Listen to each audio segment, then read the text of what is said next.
Hey, what's going on, everybody? Welcome to episode 3 of Tips and Tricks for Your Mix. I'm your host, Brother Rue, executive producer from My Block Entertainment Home Recording Studios. Today, we're going to be taking a walkthrough through FL Studio 10. This is my DAW of choice. I've been using FL Studio for about a good 5 years now. I've actually branched out a little bit and went out to Machine Micro or Machine Studio from Native Instruments.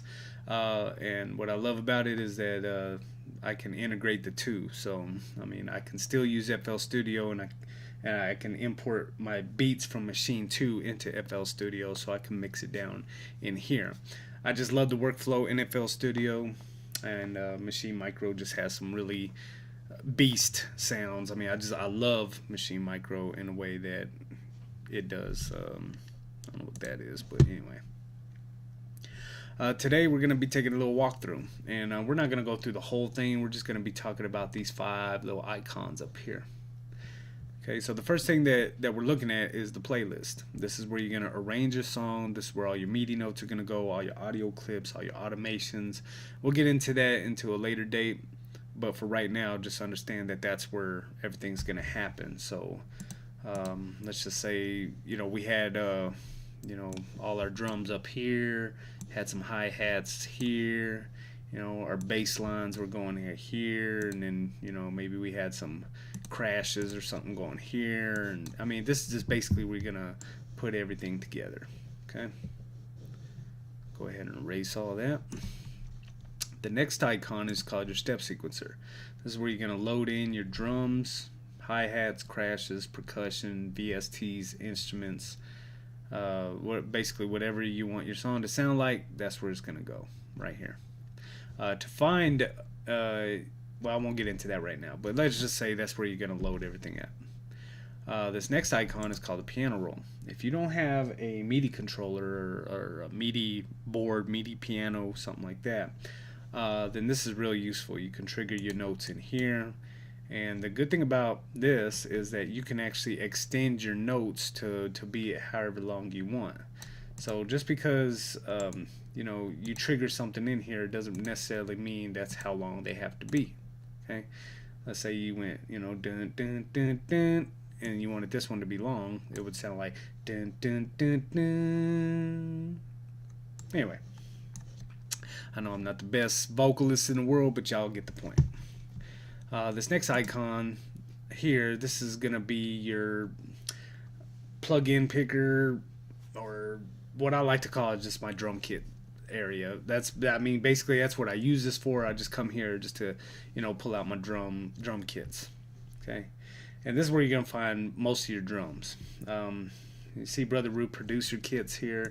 I just have a lot of different kits that I use. Okay. And in a later episode, I will show you how to load all those in. But for right now, just know that, that's where you go to get drum kits. The last one here is your mixer. This is where you're going to individually put your sounds at, or put your sounds individually at. You can put it, drums here, snares here, hi-hats here, some other percussion stuff here. You could just load whatever you need to, because each one of these slots here, or these strips I like to call them, is where you're gonna personally EQ that one instrument at, and that's what you want to be able to make a very good mix, is to mix everything down individually. So that's what the mixer's for. And over here, I won't get into too much depth, but this is where you're gonna find like all your effects and whatnot. And like I said, I'll get into all that in later episodes. Right now, we're just kind of taking it slow. So anybody who's new to FL Studio and watches these tutorials will kind of grasp it, slowly but surely. I'm not trying to rush anything, so. So basically that's it for these 5 icons right here. To me, those are the most important ones, other than your play, stop, and record, tempo, self-explanatory, your pattern, and your step sequencer. They pretty much go together. This is your counter. And all these over here, uh, they're pretty self-explanatory too if you drop them down, except this file, which I will go in more detail about, but not right now, maybe in another tutorial.